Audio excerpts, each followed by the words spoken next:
When you turn on your faucet, how often do you stop and ask where the water came from? Before the treatment plant, the pipes, before it reached your kitchen, your shower, and your child's drinking glass, it was here. Yeah, you are, you're an old man. No, I'm not. What are we doing today? Kayaking and mapping all the trash spots. All the tire pile-ups and log jams. So, we've done this once. We got halfway through and then I dropped my phone in the river, so attempt 2. Nothing uploaded to the cloud last time. But this time we're going to get it to work. So, wish us luck.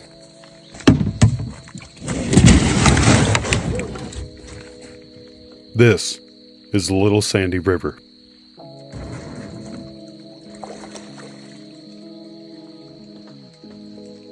This section flows from the Grayson Lake toward the water intake that supplies our community.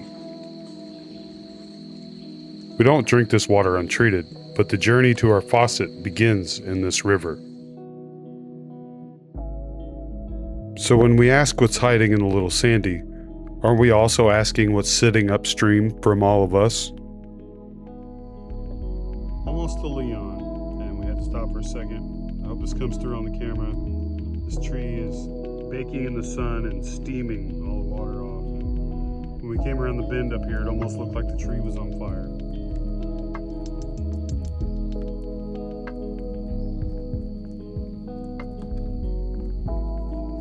It's really cool. I've never seen anything like this. Luckily, there's no trash in this location. It's really pretty. Yeah. And we got to stop for a second. We just had to check this out, and I hope that comes through for you all to see.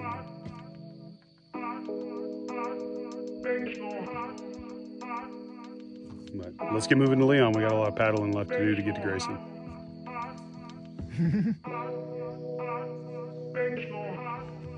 We can drive it and see what's there.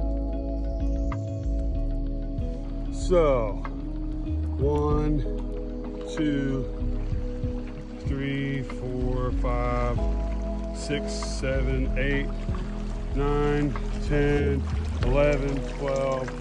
There's more back there. You see that one under the water, sorry. 12. They're everywhere. It's the mouth of Big Sinking Creek. And there's quite a bit of debris. There's definitely 2 cubic yards of debris in all of this sand. And then we've got all these tires too. So someone down Big Sinking Creek loves Mountain Dew and used tires.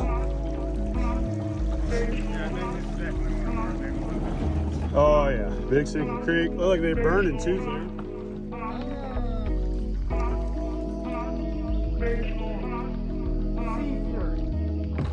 Sea Fury?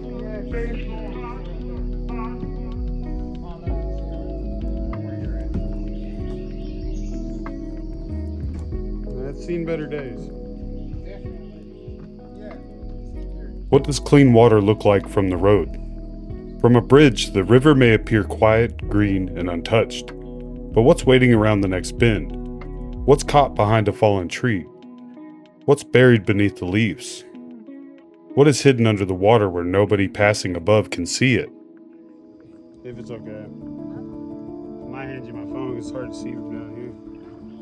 Yeah, we've got trash loaded through here. That looks like the front of a washer and dryer. There's another part. And if you look down into the sand, there's stuff underneath it. So with the car and then all the other appliances, and that looks like some kind of metal tank under the trees there. What is that? When trash washes out of sight, the problem does not disappear. It moves. It breaks apart. It becomes trapped somewhere else. During high water, it may begin traveling downstream again. And on this stretch of river, downstream leads towards our community water intake. That's why this trip isn't simply about looking for trash.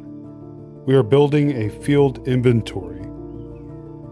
Every pile of tires, every dump site, every obstruction, every location volunteers can reach, every place requiring boots, machinery, specialized training, or agency assistance.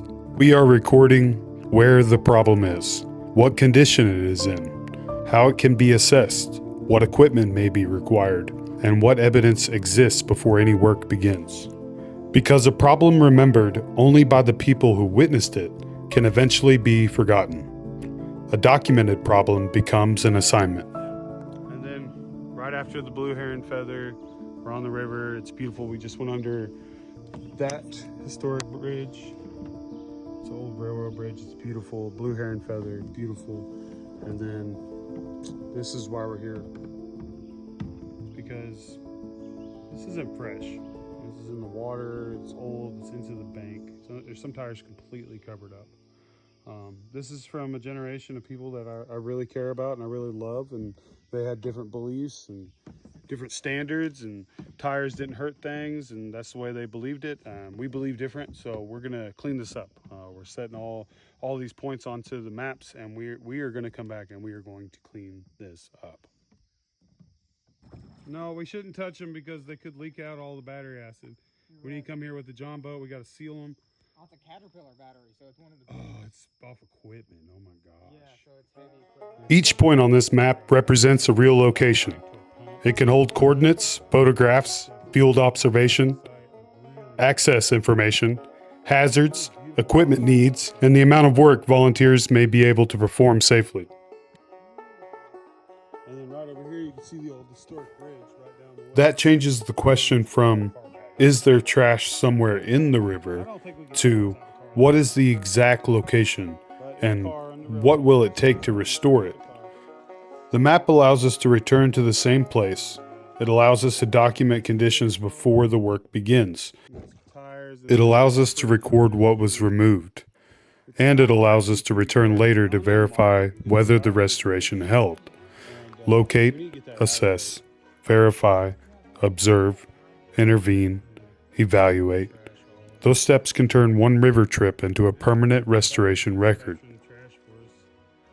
Today we are concentrating on visible waste and obstructions, but a watershed is larger than the trash we can see. What about erosion, unsafe access points, changing water conditions, places where additional sampling is needed, historic sites that must be documented and protected? What about tributaries and surrounding land that carry water, sediment, and pollution into the Little Sandy? This pilot begins with the Little Sandy River, but the system being built here can expand into tributaries and contributing land throughout the watershed. It can also support water quality monitoring, drone documentation, volunteer coordination, landowner cooperation, public education, grant reporting, and long-term planning. This is not just a cleanup map. This is the beginning of a watershed intelligence system. My turn. Who's responsible for what we find? The person who dumped it? The property owner whose land it reached? Local government? Responsibility may be shared, but shared responsibility cannot be allowed to become no responsibility at all.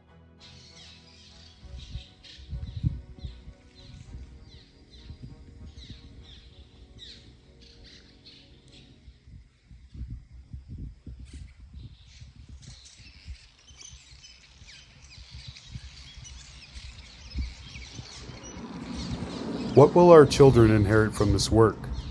Hopefully more than a cleaner river.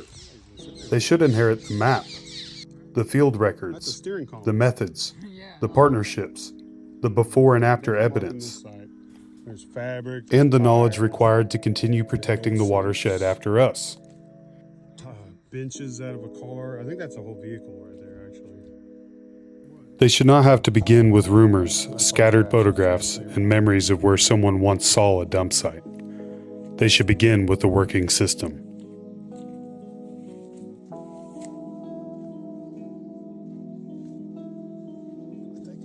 This is not merely a map of everything that is wrong with the Little Sandy River. It is the first working map of how we begin making things right. Little Sandy F-250. Years from now, when someone opens this record, will they see only what we discovered?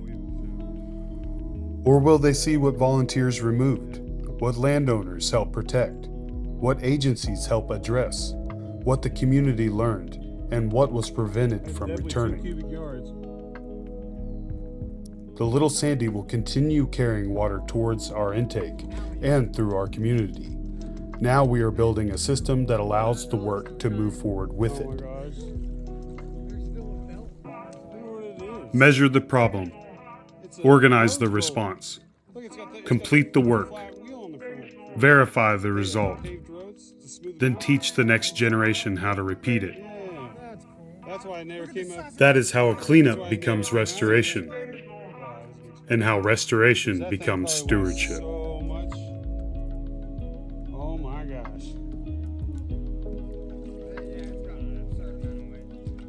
It's in the ground too. It's cool. The fender wells are straight metal, or is that a wheel? I think it had metal wheels on the back, Saber. Those aren't fender wells. Those are wheels. Yep, and there were wheels to smooth out the road. Solid metal. I just think we'll have to make it part of the paddle. I don't think that's coming out of here. No. Years from now, I think it's been when our children open this map, will it show them what our generation allowed to remain, or what our community chose to restore?